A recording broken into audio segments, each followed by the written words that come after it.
आज आपके बीच में जो हम बताएंगे उससे आपको बहुत लाभ मिलेगा, वो आपके लिए बहुत महत्वपूर्ण होगा।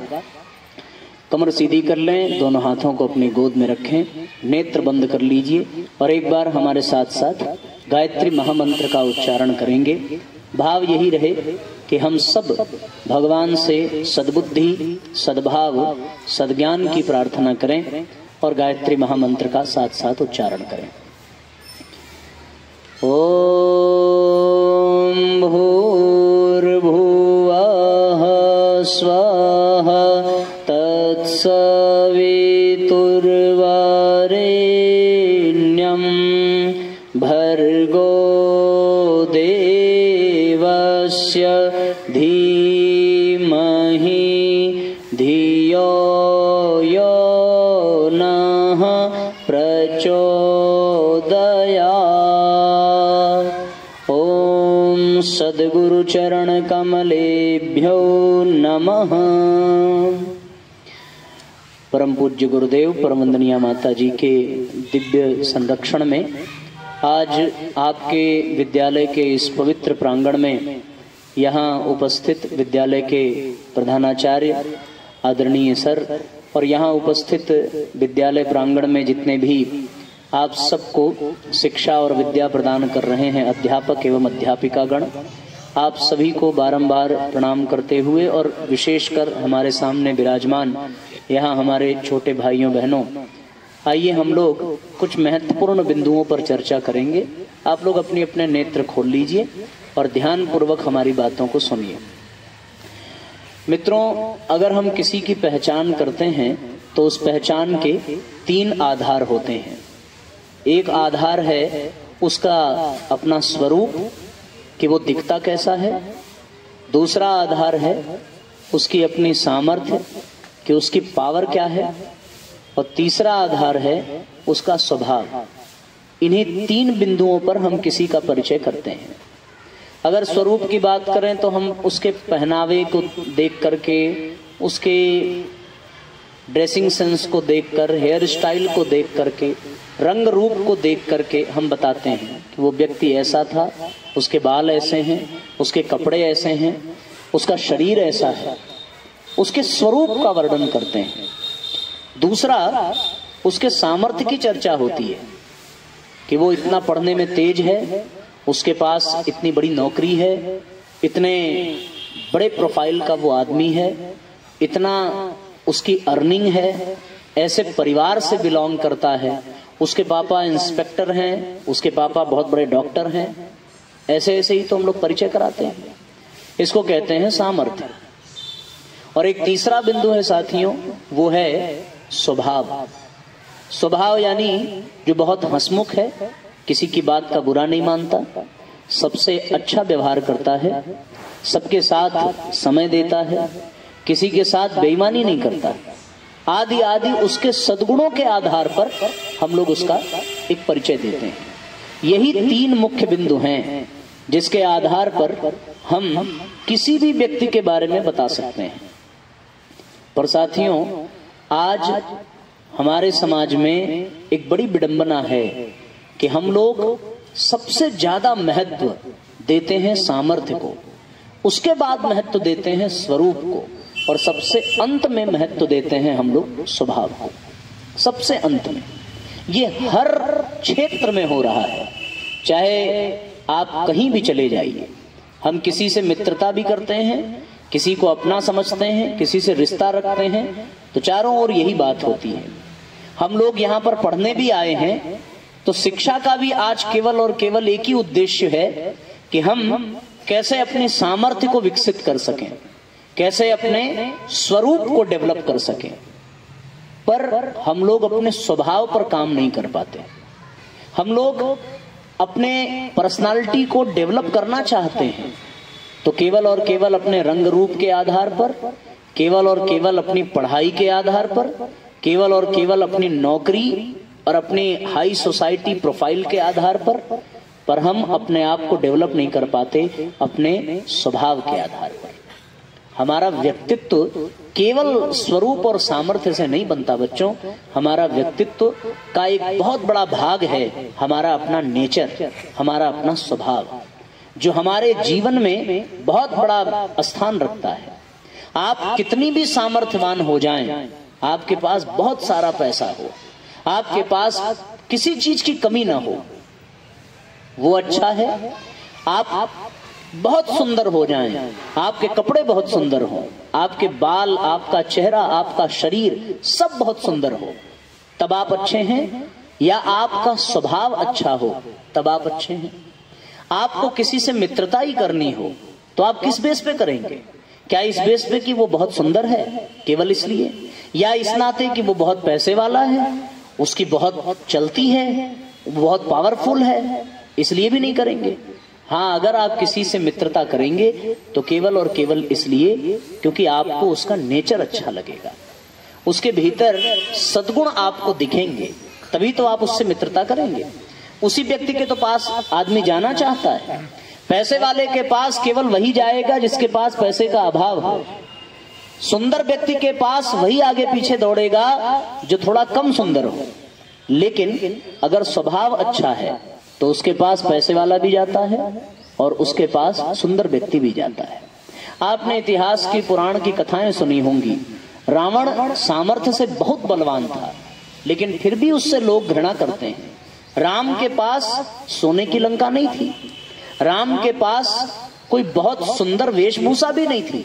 रावण तो बड़े बड़े राष्ट्रीय वस्त्र पहनता था, भगवान राम के पास केवल धोती था, वन में पहनने वाला वनवासी जैसा वस्त्र था।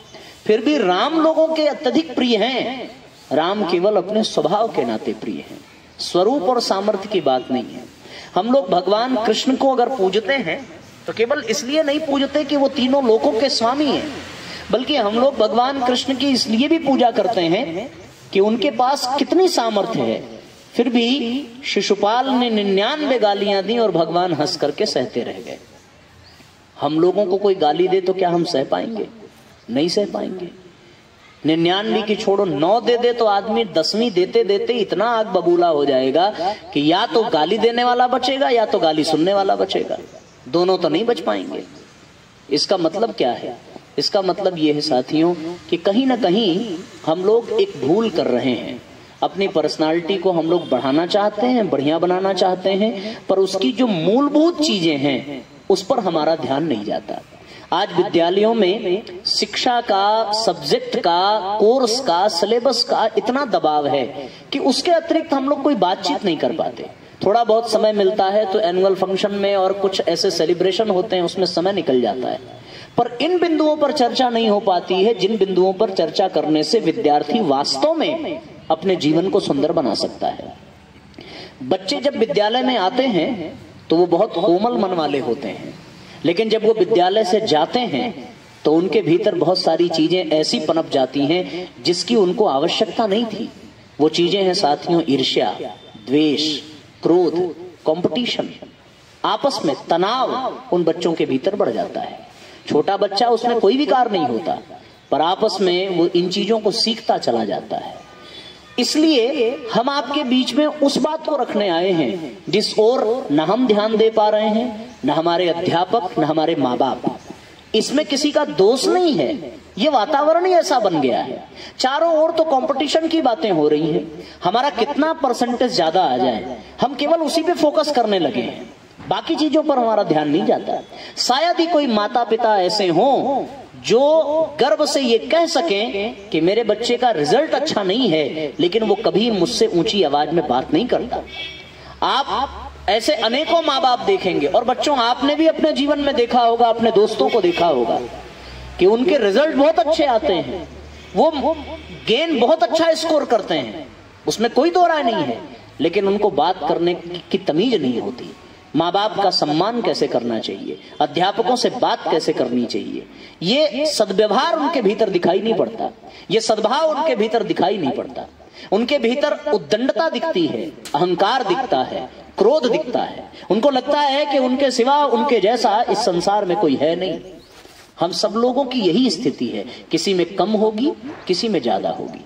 ये बात मैं आपसे इसलिए कह रहा हूं, ऐसा नहीं है कि आप लोगों का स्वभाव गड़बड़ होगा, ये कहने का उद्देश्य केवल इतना है कि आप लोगों के बीच में रहने के बाद जो चीजें समझ में आई हैं उसे मैं आपके सामने व्यक्त कर रहा हूं। हम लोग किसी को पैसे से अपना नहीं बना सकते। हम लोग अपना रिजल्ट, अपनी पात्रता, अपनी योग्यता से किसी को अपना नहीं बना सकते, लेकिन हम लोग साथियों अपने स्वभाव से अपने शत्रु को भी अपना बना सकते हैं। यदि हमारा स्वभाव अच्छा हो तो हमारे मित्रों की संख्या बहुत होगी, लेकिन यदि हमारा स्वभाव अच्छा न हो तो हमारे शत्रुओं की संख्या बहुत अच्छी होगी। तो आपके पास कितना भी पैसा हो जाए, कितना भी अच्छा नंबर आ जाए, कितना भी बढ़िया रिजल्ट आ जाए और कितनी भी अच्छी नौकरी लग जाए, अगर आपका स्वभाव ही नहीं अच्छा है तो सब कुछ पाने के बाद भी सब व्यर्थ चला जाएगा कि नहीं चला जाएगा? आप विचार करके देखिए जरा। वास्तव में जीवन का सर्वांगीण विकास इन तीनों ही आधार पे होता है। सामर्थ्य भी होनी चाहिए, स्वरूप भी होना चाहिए, स्वभाव भी होना चाहिए। लेकिन हम लोग केवल स्वरूप और सामर्थ्य पे ही अपने आप को लगा दें। आप समझ रहे हैं ना? सामर्थ्य का मतलब हम अपनी पावर को बढ़ाने में, चाहे वो कोई भी पावर हो, चाहे वो फिजिकल पावर हो, चाहे वो इंटेलेक्चुअल पावर हो, चाहे वो इमोशनल पावर हो, कोई भी हो, केवल और केवल इन्हीं पे फोकस करना। तो ये बिल्कुल ऐसा ही होगा कि कोई बहुत बड़ा पेड़ हो और उस पेड़ के चारों तरफ कोई डालियां ना हो, केवल एक तरफ डाली हो, उसी पर फूल फल लदे हो और वो एक तरफ झुका हो। पेड़ अच्छा लगेगा? अच्छा तो पेड़ वो होगा ना जिसमें चारों तरफ फल फूल लगे हो, चारों तरफ वो हरा भरा हो, चारों तरफ वो फैला हुआ हो, उसी को अच्छा कहेंगे। उसी प्रकार केवल सामर्थ्य मिल जाए, यानी केवल पैसा मिल जाए, पावर मिल जाए, केवल इतने से बात बनने वाली नहीं है।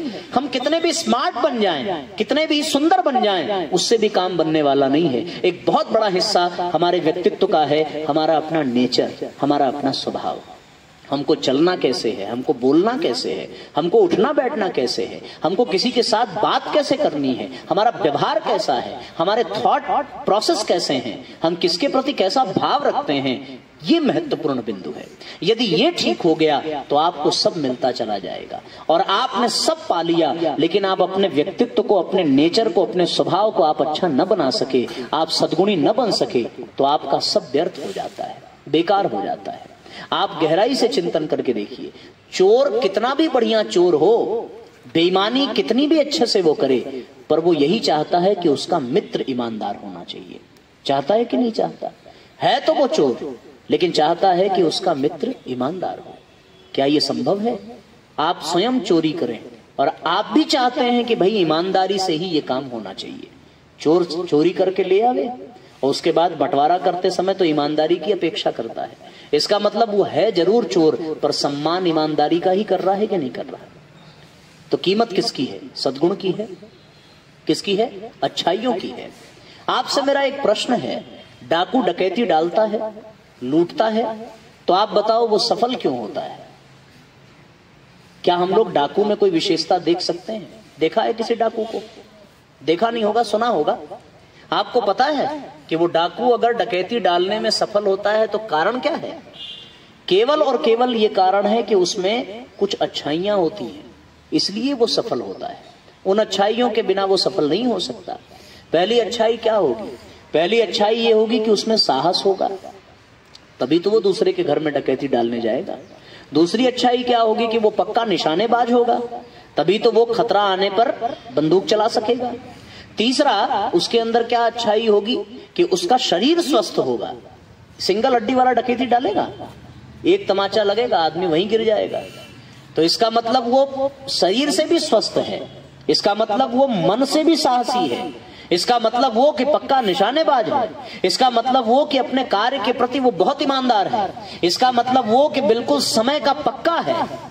क्यों? अगर उसको ये पता चलेगा कि भाई इस घर में इतने बजे जाना है तो वो उससे 10 मिनट पहले जाएगा, उसमें उसके पास टाइम मैनेजमेंट है, उसके पास आत्मबल है, तब तो वो ये डकैती डाल पा रहा है। यानी वो गलत भी कर रहा है बच्चों, तो केवल और केवल अपने भीतर के सद्गुणों के कारण ही गलत कर रहा है, अन्यथा वो डकैती करने में सफल नहीं हो पाता। और अब आप दूसरे पहलू पर विचार करो कि एक बच्चा बहुत ईमानदार है, एक बच्चा पढ़ने लिखने में बहुत अच्छा है, लेकिन वो किसी से अच्छे से बात नहीं करता, हमेशा सबको गाली देता है, हमेशा सबके साथ दुर्व्यवहार करता है, हमेशा दूसरों को अपमानित करता है, तो बताओ वो अच्छा है कि डाकू अच्छा है? डाकू डाकू होते हुए भी अच्छा इसलिए है क्योंकि उसके भीतर सद्गुण ज्यादा हैं, और अच्छा व्यक्ति अच्छा होते हुए भी बुरा है क्योंकि उसका स्वभाव ही खराब है। सब कुछ अच्छा हो लेकिन उसके बावजूद भी उसे कोई प्रेम नहीं करता, उसे कोई पसंद नहीं करता। वो कितना भी सत्यवादी हो लेकिन अगर दूसरों का सम्मान न करे तो उसके सत्यवादी होने पर किसी को कोई लाभ है क्या? नहीं है।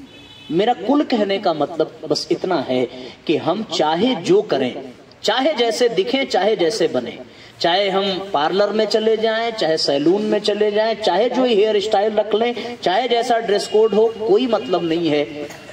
हमारे भीतर जो व्यक्तित्व है वो अच्छा होना चाहिए, हमारा स्वभाव अच्छा होना चाहिए। स्वभाव प्रकट कैसे होता है? हमारी वाणी के द्वारा। स्वभाव प्रकट कैसे होता है? हमारे व्यवहार के द्वारा। स्वभाव कैसे प्रकट होता है? हमारे आचरण के द्वारा। कैसे प्रकट होता है? यही तो माध्यम है।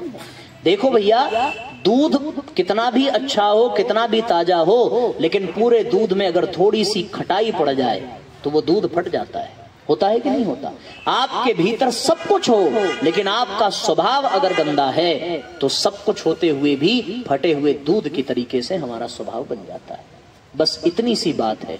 इसी को गहराई से समझने के लिए हम लोगों को आज चिंतन करना है, अपना मूल्यांकन करना है कि हम क्या करें। एक घटना याद आती है डॉक्टर एपीजे अब्दुल कलाम की। उनके बचपन की घटना है। उनके माता पिता थे, उनकी माता ने रोटियां बनाई और रोटी बना करके उनके पिता को परोसी। रोटी जल गई थी, मतलब इतनी जल गई थी कि खाने लायक नहीं थी। हो सकता है उन्होंने बनाते समय ध्यान कहीं और रह गया हो या कहीं चली गई हो, जो भी कारण रहा हो। पिताजी ने रोटी थाली में ली। माताजी ने कहा उनके कि भाई रोटी थोड़ी जल गई है। तो पिताजी ने कहा कि कोई बात नहीं, हमें जली रोटी ही अच्छी लगती है। ये कहकर के उन्होंने रोटी खाई। बाद में डॉक्टर एपीजे अब्दुल कलाम, जो उस समय बहुत छोटे से बच्चे थे, अपने पिताजी के पास गए और जाकर के पूछा कि आपको सच में जली रोटी पसंद है? तो उनके पिताजी ने कहा कि बेटा, जली रोटी किसी को पसंद नहीं आती है, लेकिन जली रोटी खाकर पचाई जा सकती है। यदि क्रोध में मैंने कुछ जला कटा शब्द कह दिया तो वो जला कटा शब्द तुम्हारी मां कभी पचा नहीं पाएगी। इसलिए जली रोटी पचाना आसान है। इसका मतलब क्या निकला बच्चों? इसका मतलब ये निकला कि हम सब कुछ अच्छा करें, लेकिन अगर हमारे शब्द अच्छे नहीं है, हमारी वाणी अच्छी नहीं है, हमारा व्यवहार अच्छा नहीं है, तो फिर हमें कोई लाभ मिलने वाला नहीं है। आज आपको जानकर ये जानना चाहिए, जब आप बड़े होंगे और किसी कॉम्पिटिटिव एग्जाम की तैयारी करेंगे और फिर जब आप इंटरव्यू के लिए जाएंगे तो उसमें आपकी सामर्थ्य से कोई मतलब नहीं होता। आप डीएम के बेटे हैं कि आप इंस्पेक्टर के बेटे हैं कि आप वकील के बच्चे हैं, उसका कोई प्रभाव नहीं पड़ता। आपका स्वरूप भी कोई मैटर नहीं करता। आपका हेयर स्टाइल कैसा है, आपके कपड़े कितने महंगे हैं, ब्रांडेड हैं कि नहीं है, आपके पास एप्पल का फोन है कि एंड्रॉयड का फोन है, कोई फायदा नहीं है उससे। आपके स्वभाव और आपकी पात्रता का ही वहां पर फायदा होता है, इसके अतिरिक्त दूसरा कोई फायदा नहीं। आप में से कौन कौन अच्छे ऐसे हैं जिनको लगता है कि उनका स्वभाव अच्छा है? हाथ उठाओ जरा। गलत क्वेश्चन पूछ दिया क्या मैंने? बताओ किसको लगता है कि उसका स्वभाव अच्छा है? जिसको लगता हो कि हमारा स्वभाव भैया अच्छा है। अब स्वभाव अच्छा है उसका मैं कुछ पैमाना आपको दे दूं कि हम किसी को अबे तबे करके, रे करके, गाली दे करके बात नहीं करते, नंबर 1। दूसरा, हम तेज आवाज में चीखते चिल्लाते गुस्सा नहीं करते, नंबर 2। तीसरा, हम सामान की इज्जत करते हैं, उठाकर फेंकते नहीं, फाड़ते नहीं, ईर्ष्या नहीं करते, द्वेष नहीं करते। यही सारे तो अच्छे स्वभाव के लक्षण है। आप सबको पता है क्या अच्छा है क्या बुरा है, पता है कि नहीं पता? क्रोध करना अच्छा है कि बुरा? जोर से बोलो जरा। मुस्कुराना अच्छा है कि बुरा? पता तो है सबको कि क्या अच्छा है क्या बुरा। माँ बाप की बात मानना अच्छा है कि बुरा? टीचर्स को गाली देना अच्छा है कि बुरा?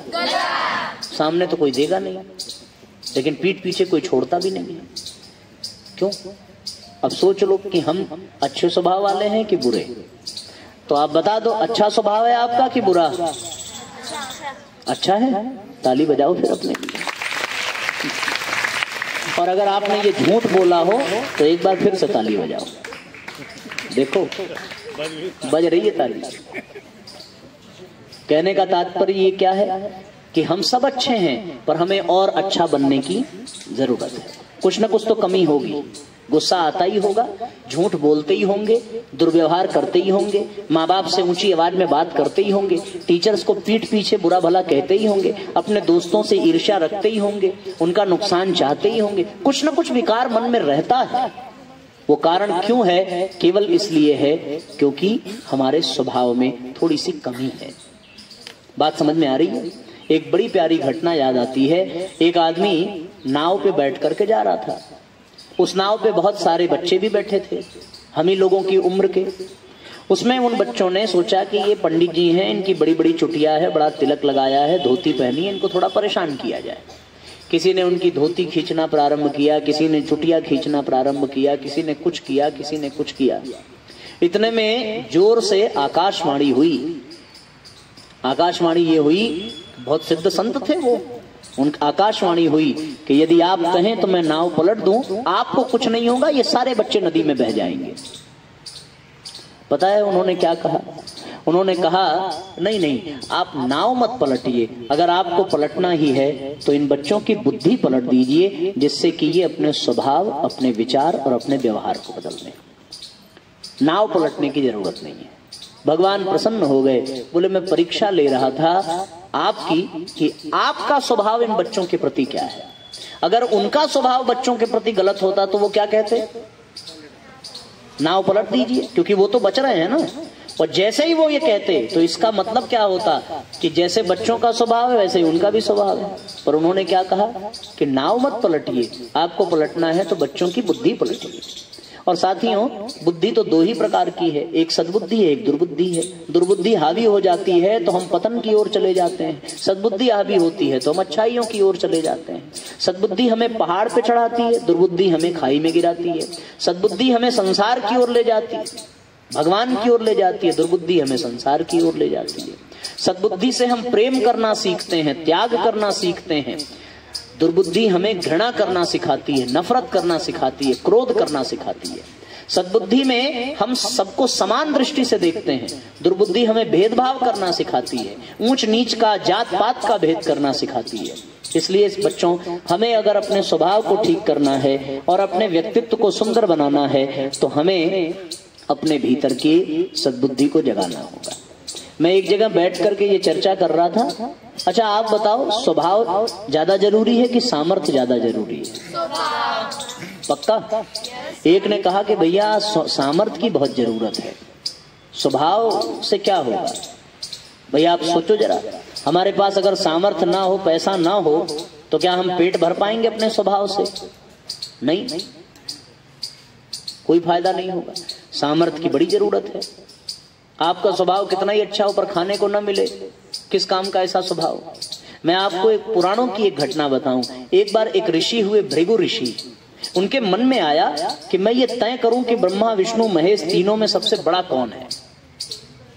तो उन्होंने निश्चित किया। निश्चित करने के बाद वो सबसे पहले कहाँ गए? ब्रह्मा जी के पास। ब्रह्मा जी ध्यान में बैठे थे और भृगु ऋषि ने जाकर के उनको उल्टा सीधा गाली देना प्रारंभ किया। ये सुनते ही ब्रह्मा जी को क्या आ गया? क्रोध आ गया। क्रोध आ गया। क्रोध आने के बाद फिर उन्होंने कह दिया कि जिसको गुस्सा आ जाए वो अच्छा नहीं हो सकता। एक बार भगवान शंकर माता पार्वती के साथ बैठे थे तो वहां भृगु ऋषि चले गए और भगवान शंकर को उल्टा सीधा कहने लगे। उनको भी क्रोध आ गया, मारने दौड़ पड़े। फिर तीसरी बार वो कहाँ गए? भगवान विष्णु जी के पास। वो सोए हुए थे। भृगु ऋषि ने जाकर के क्या किया? उनके सीने पर जोर से लात से प्रहार किया और जैसे ही लात से मारा वैसे भगवान जगे और उनके पैर को पकड़ करके सहलाने लगे। कहने लगे कि ऋषिवर, आपका पैर तो बड़ा कोमल है, हमारा सीना बड़ा कठोर है, आपके पैरों में चोट तो नहीं लग गई? कहिए क्या गलती हुई कि आपने इस तरीके से मेरे ऊपर प्रहार किया? आप बताओ तीनों में कौन अच्छा है? हैं? सामर्थ्य बच्चों किसी की कम नहीं है। शंकर जी भी बहुत सामर्थ्यवान, ब्रह्मा जी ने तो सारी सृष्टि ही बनाई, पर इन सब में भृगु ऋषि के अनुसार जो कहानी मैं बता रहा हूं, ऐसे तो सब एक ही हैं। वो तत्व की दृष्टि से देखें तो वो विषय बहुत गंभीर है, पर सामान्य दृष्टि से आप देखें तो विष्णु भगवान सतोगुणी हैं, उनमें सद्गुण की मात्रा ज्यादा है और इस नाते उनको सबसे श्रेष्ठ भृगु ऋषि ने बताया। सामर्थ्य की वजह से नहीं, किसकी वजह से? स्वभाव की वजह से। स्वभाव के लिए बच्चों बुद्धि पलटनी पड़ेगी, और बुद्धि पलटने के लिए आपको सद्बुद्धि की कामना करनी पड़ेगी। सद्बुद्धि की कामना के लिए क्या करना पड़ेगा? प्रश्न ये है, हमारे यहाँ हम सब लोग ये विचार करके देखें। एक हमारे सनातन धर्म में एक मंत्र है, गायत्री मंत्र। कौन सा मंत्र है? गायत्री मंत्र है। गायत्री मंत्र सद्बुद्धि का मंत्र है। गायत्री मंत्र किसको किसको आता है? हाथ उठाओ जरा। हो सकता है, हाथ नीचे करिए, हो सकता है आप में से कुछ हिंदू संप्रदाय के हों, हो सकता है आप में से कुछ मुस्लिम संप्रदाय के हों, या अलग अलग संप्रदाय के हों। मैं यहाँ किसी एक संप्रदाय की बात नहीं करता, मैं किसी एक धर्म की बात नहीं करता, हम केवल गायत्री मंत्र की बात कर रहे हैं। वो गायत्री मंत्र भेदभाव नहीं करता कि हम केवल हिंदुओं को ही लाभ पहुंचाएंगे, मुस्लिम को नहीं पहुंचाएंगे, ईसाई को नहीं पहुंचाएंगे। गायत्री मंत्र का सीधा सा एक विज्ञान है। पता है क्या विज्ञान है? गायत्री मंत्र में बच्चों कितने अक्षर हैं पता है? 24 अक्षर हैं। कितने? 24। और हमारे शरीर में ऐसे 24 मुख्य केंद्र बिंदु हैं जिनमें अनेकानेक प्रकार की शक्तियां भरी पड़ी हैं। क्या है? 24 केंद्र बिंदु हैं। उनको कहते हैं 24 ग्रंथियां। ये हमारे शरीर में है। जब आप आगे पढ़ेंगे तो आपको ये बातें पता चलेंगी, पर मैं अभी आपको बता दूं और आप बस ध्यान से सुन लीजिए, आपको समझ में आ जाएगा। शरीर में 24 ग्रंथियां हैं। उन 24 ग्रंथियों में बहुत सारी शक्तियां भरी पड़ी हैं। उन 24 ग्रंथियों को खोलना पड़ता है, जगाना पड़ता है। और जगाने के लिए साथियों 24 अक्षर वाले गायत्री मंत्र को बार बार बोलना पड़ता है। गायत्री मंत्र का जब हम उच्चारण करते हैं तो हमारे ओठ हिलते हैं, जीभ हिलती है और गला हिलता है। इनके हिलने से एक तरंग पैदा होती है जिसको कहते हैं फ्रीक्वेंसी। आप लोगों ने पढ़ा होगा, आवृत्ति है ना, तरंग पैदा होती है। जैसे आप किसी सरोवर में कंकड़ फेंको तो पूरे पानी में एक तरंग पैदा हो जाती है। उसी प्रकार जब हम कोई शब्द बोलते हैं तो हमारे इन जेवा, ओठ और कंठ के हिलने से एक वाइब्रेशन पैदा होता है। और वो वाइब्रेशन कहाँ जाता है? वो वाइब्रेशन उन ग्रंथियों तक जाता है और उस पर चोट करता है। चोट करता है तो कैसे चोट करता है? वीणा देखी है आपने? सुना होगा, टीवी में देखा होगा। उसमें तार लगे होते हैं। तार को हल्का सा छोड़ के झंकृत करो तो उसमें से एक आवाज आती है। आती है कि नहीं? चलो वीणा की बात छोड़ो, स्प्रिंग देखा है आप लोगों ने? स्प्रिंग देखा है? स्प्रिंग को खींच लो, खींच करके उसको हल्का सा ऐसे करो तो कितनी तेजी से वाइब्रेशन होता है ना। बिल्कुल वैसे ही जब हम गायत्री मंत्र बोलते हैं तो उन ग्रंथियों पर चोट पहुंचती है। ऐसे झटके से एक टंकार होती है, उससे उन ग्रंथियों पर एक वाइब्रेशन होता है और होते होते वो ग्रंथियां चोट खाते खाते खाते खाते खुल जाती हैं। तो उन ग्रंथियों में जो शक्तियां हैं वो जागृत हो जाती हैं। शक्तियों का तात्पर्य ये नहीं है कि आप उसके जगने पे उड़ने लगोगे और गायब हो जाओगे, ये सब कल्पना की बातें हैं। शक्तियों का तात्पर्य सद्गुण से है। आपके भीतर के यदि आज्ञा चक्र की ग्रंथि जगेगी तो आपके भीतर आत्मबल, आपके भीतर साहस, आपके भीतर मनोबल बढ़ता चला जाएगा। ऐसे 24 प्रकार के सद्गुण हैं जो हर मनुष्य के भीतर हो जाएं तो वो मनुष्य देखते देखते देवता बन जाए। और इन सद्गुणों को जगाने का काम कौन करता है बच्चों? गायत्री मंत्र करता है। और वो गायत्री मंत्र ये नहीं देखता कि आप मुस्लिम हैं, कि आप हिंदू हैं, कि आप ईसाई हैं। हम सब इंसान हैं। देखने में देखा जाए तो आकृति की दृष्टि से कोई अंतर नहीं है। सबका रक्त लाल है, सबको 2 हाथ, 2 पैर, 2 आंख, 2 कान, 2 नाक, ऐसे सबके पास है। कोई अंतर नहीं है। तो चाहे मुस्लिम कहे, चाहे हिंदू कहे, चाहे सिख कहे, चाहे ईसाई कहे, सबको एक ही लाभ मिलने वाला है, कोई विशेष लाभ मिलने वाला नहीं। और गायत्री मंत्र का ये शब्द विज्ञान है, एक इसका ध्वनि विज्ञान भी है, यानी साउंड साइंस है इसका, कि जब गायत्री मंत्र हम बोलते हैं तो हमारे द्वारा एक आवाज निकली। वो आवाज पता है क्या करती है? सर्कुलेट होती है। हमारे यहां से बोला गया और बोलते हुए वो पूरे अंतरिक्ष में, पूरे ब्रह्मांड में वो आवाज परिभ्रमण करती है और घूम करके वापस जहां से वो निकली है वहीं वापस आ जाती है। पर जब वो वापस आती है तो अपने साथ अपने ही जैसे विचार और भावनाओं को लेकर के आती है। तो संसार में जितने भी सद्गुण हैं वो सब हमारे भीतर भागते हुए चले आते हैं। चुंबक देखा है आप लोगों ने? चुंबक कैसे लोहे को खींच लेता है। तो जब आप गायत्री मंत्र बोलना शुरू करते हैं तो गायत्री मंत्र बोलने से आपके शरीर में एक प्रकार के चुंबकत्व का प्रभाव पैदा होता है और आसपास की जितने भी अच्छाइयां हैं, जितने भी सद्गुण हैं, वो सब भागते हुए चले आते हैं। आपको विश्वास न हो तो आप एक्सपेरिमेंट करके बच्चों देखना। आप अगर 7 दिन तक गायत्री मंत्र प्रतिदिन 15 मिनट बोलिए, कितनी देर? 7 दिन तक, और सवेरे के समय में तो मैं आपको, ये मेरा अपना एक्सपेरिमेंट है, मैं आपको दावे के साथ कह सकता हूं, जिनको बहुत क्रोध आता है उनका गुस्सा करना खत्म हो जाएगा, कम नहीं होगा, खत्म हो जाएगा, अगर वो प्रतिदिन नियम से 7 दिन तक 15 मिनट गायत्री मंत्र बोलने का अभ्यास करे। तो कोई भी व्यक्ति, चाहे लड़का चाहे लड़की, चाहे छोटा चाहे बड़ा, चाहे हिंदू चाहे मुस्लिम, कोई भी हो, वो विषय अलग है, ये लाभ मिलेगा। आप बताओ, अच्छा नकारात्मकता तो सबके पास होती है ना, तनाव सबके पास होता है, जिनको स्ट्रेस की प्रॉब्लम हो, निगेटिविटी की प्रॉब्लम हो, डिप्रेशन की प्रॉब्लम हो, आजकल एक एंजाइटी की तरीके से फैल रहा है, लोग कहते हैं भाई मैं बहुत डिप्रेस्ड हो गया हूं, मेरा दिमाग खराब है। उनको एक एक्सपेरिमेंट करके देखना है कि जब उनको लगे कि उनको तनाव हो रहा है, निगेटिविटी आ रही है, टेंशन हो रही है, तो वो जोर जोर तेज आवाज से 11 बार गायत्री मंत्र बोलें, और 11 बार गायत्री मंत्र बोलने के बाद जब वो शांत होंगे तो उनको लगेगा कि चुटकी में उनका स्ट्रेस खत्म हो गया। ये एक्सपेरिमेंट हमने अपने जीवन में किया है, इसलिए मैं आपको ये बता रहा हूं, आप करके देखेंगे तो आपको इसका लाभ मिलेगा। ऐसे अनेकों लाभ हैं।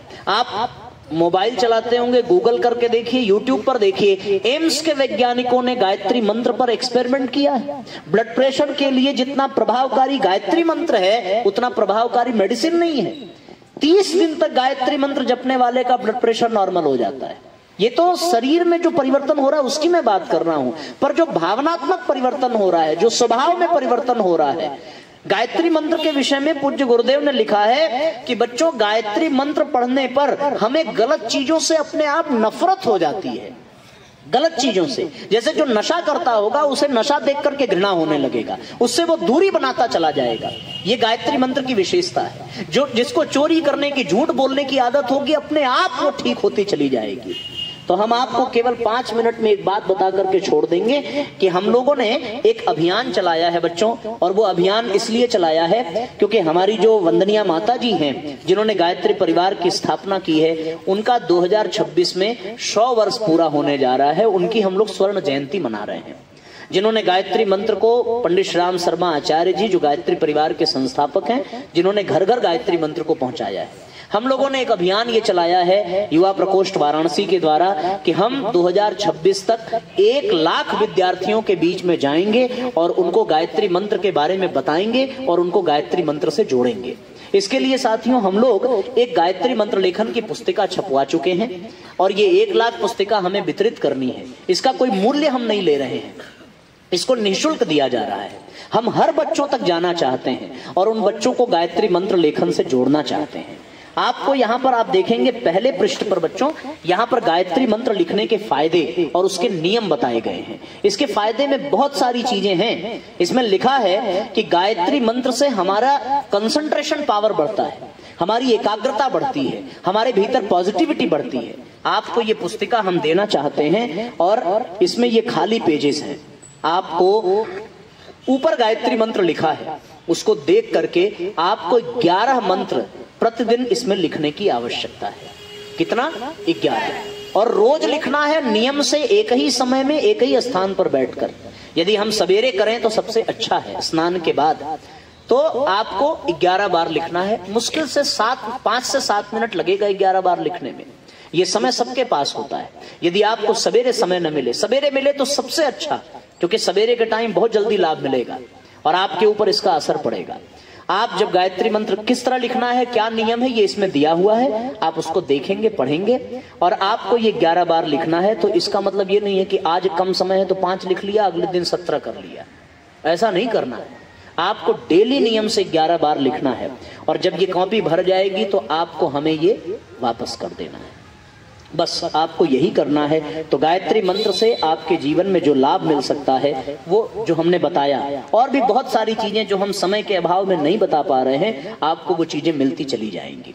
आपको और भी अधिक जानना होगा। यहाँ जो अध्यापक हैं, यहाँ जो टीचर्स हैं, मैं उनसे भी प्रार्थना करूंगा कि आप अपने बच्चों को भी और आप स्वयं भी इस पत्रिका को लेकर के आप भी लिखना प्रारंभ करें, क्योंकि टेंशन उम्र को देख करके, पद को देख करके नहीं आती। सबके जीवन में है, क्रोध है, टेंशन है, स्ट्रेस है, निगेटिविटी है, सबके जीवन में ये परेशानी है। बच्चों के साथ साथ अध्यापकों को भी करना चाहिए। और गायत्री मंत्र के विषय में साथियों हमारे YouTube चैनल पर हमने बहुत सारे वीडियो डाले हैं, आप उस पर विजिट करिएगा। अनिलेश तिवारी लिख करके सर्च करिए या शांति कुंज लिख करके सर्च कर दीजिएगा तो आपको YouTube चैनल मिलेगा। आप गायत्री परिवार के कोई भी वीडियो देखेंगे तो आपको गायत्री मंत्र के विषय में मिल जाएगा। आज आपके बीच में हम जो बता रहे हैं ये भी हमारे YouTube चैनल पर शाम तक आपको मिल जाएगा, उसमें आप सब भी दिखेंगे। तो आप YouTube चैनल पर जरूर जाना और देखना। और हम आपको साथियों गायत्री मंत्र के साथ अंतिम बात ये कि एक हम जीवन विद्या चार्ट देकर के जाएंगे। ये इसमें 1 से लेकर के 31 तक के कॉलम बने हैं जो हर तिथि के अनुसार हैं।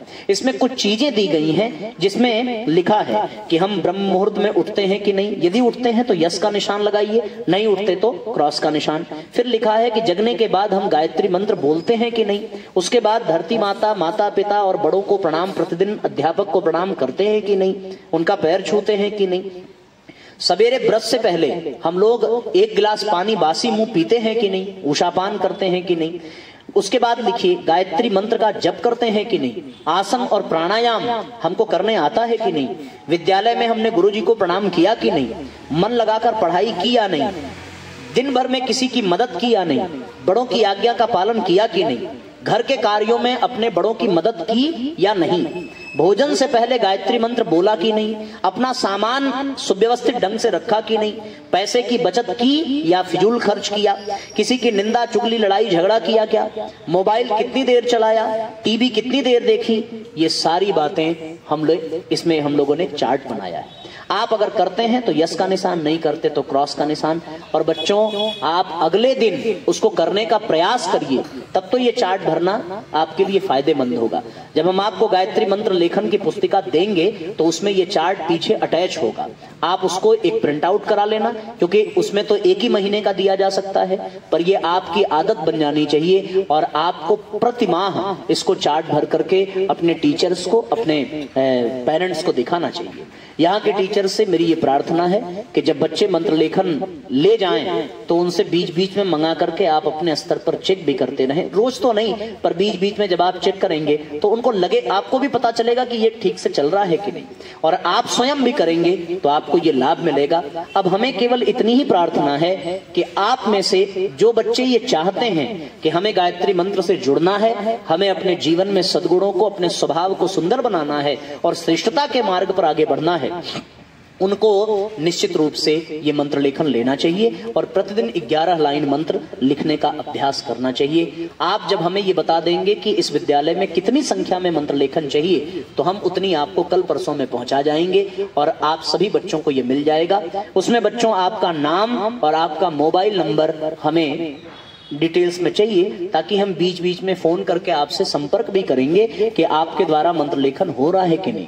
और अगर ये कॉपी आपसे खो जाएगी, फट जाएगी, गल जाएगी, तब इसका मूल्य आपको देना पड़ेगा, ये जान लीजिएगा। क्योंकि बहुत सारे बच्चे अच्छे ही नहीं होते, बहुत कुछ ज्यादा ही अच्छे होते हैं। वो फाड़ करके इस पे नमकीन खा जाएंगे, हैं? वो फाड़ करके इसकी नाव बना देंगे, वो फाड़ करके इसकी कुछ भी बना सकते हैं, है ना। स्कूल में है कोई कॉपी नहीं है, इसी पे लाओ फाड़ करके लेटर फेंक दिया, काम चालू हो गया। इसलिए इन चीजों के लिए ये नहीं है। यदि आप सम्मान कर सकते हैं, स्वच्छ स्थान पर रख सकते हैं और इसकी कीमत समझ सकते हैं, तब आप लेंगे। अब आप क्या करेंगे उसका परिणाम आपको मिलेगा, हमें तो मिलेगा नहीं। हमारा जो काम था हमने आपको बता दिया, आपका समय थोड़ा सा हमने ज्यादा ले लिया है, इसके लिए हम क्षमा भी मांगते हैं। और आपके विद्यालय के सभी अध्यापक, सभी परिजनों और विशेषकर प्रधानाचार्य महोदय को धन्यवाद करते हुए, यदि कुछ बुरा लग गया हो तो क्षमा प्रार्थना भी करते हुए अपनी वाणी को विराम देंगे बच्चों। और अंतिम बात यही कहेंगे कि आप जब घर जाएंगे और आपके हाथ में मोबाइल आए तो आप एक बार YouTube पर एक चैनल जरूर खोल के देखिएगा। उसमें हमने गायत्री मंत्र के विषय में बहुत सारे लेक्चर दिए हैं, आप सबको मिलेगा। बनारस में अब तक हम लोग लगभग 50 विद्यालयों में जा चुके हैं। 50 विद्यालयों के सभी विद्यालयों के वीडियो क्लिप उसमें हैं। कहीं पर हमने व्यसन मुक्ति पर बात की है, कहीं पर हमने पर्सनालिटी डेवलपमेंट की बात की है, कहीं पर हमने टाइम मैनेजमेंट की बात की है। अलग अलग टॉपिक पर अलग अलग जगह के लेक्चर हैं, आप उसको देखेंगे और आपको उसका लाभ मिलेगा। आप गायत्री परिवार के वीडियो से जुड़ेंगे तो आपको बहुत लाभ मिलेगा। इन्हीं भावनाओं के साथ आप सबको धन्यवाद, सबको प्रणाम, बहुत बहुत मंगल कामना, बहुत बहुत शुभकामनाएं। कोई बहुत ही पुण्य कर्म रहा होगा कि हमारे बीच में आचार्य जी आकर के इस तरह की सद्गुणों से भरी बातें बताई उन्होंने। जहाँ तक पुस्तिका का संबंध है, मैं भी यही कहूंगा कि आप वही बच्चे लें इसको जो इसका सम्मान और परिवर्तन वो आप ही को लाभ देगा, किसी दूसरे को लाभ नहीं देगा। तो जैसा कि आचार्य जी ने बताया कि वही बच्चे इसको लेंगे जो इसको, जैसे जो इसका नियम है उसको नियम को फॉलो कर सकते हैं, उसको नियम से करेंगे। जो इसका जिसका लगता है कि हम ये काम नहीं कर सकते, हमसे नहीं हो पाएगा, तो वो कृपया इसका कम से कम सम्मान नहीं करेंगे तो अपमान की तो सोचेंगे भी नहीं। ठीक है, तो आप सभी लोग प्रातः काल जब हम लोग कल मिलेंगे तो वो संख्या हमको नोट करा दीजिएगा, मैं आचार्य जी को बता दूंगा, वो पुस्तिका आपको उपलब्ध हो जाएगी। और आप जैसा कि बताया आचार्य जी ने कि बीच बीच आपसे संपर्क करेंगे, जो भी आपको गाइडलाइन होगी आपको बताएंगे, और आप अगर इसको करेंगे तो आपको इसका लाभ मिलेगा। जो आप तो पढ़ते ही स्कूल में नैतिक शिक्षा में कि जैसा करोगे वैसा पाओगे। तो हमें बहुत अच्छा लगा यहाँ पर आचार्य जी आए और हम लोग के बीच में ये बातें रखी। हम सभी जानते जरूर हैं लेकिन हम करते नहीं हैं। हम बार बार आपसे स्कूल में कहते हैं ना कि ज्ञान के 3 स्तर होते हैं। पहला स्तर है कि हम जानते ही नहीं, तो वो क्षम्य हो जाता है। ईश्वर भी आप नहीं जानते तो क्षमा कर देता है कि भाई इसको पता ही नहीं है।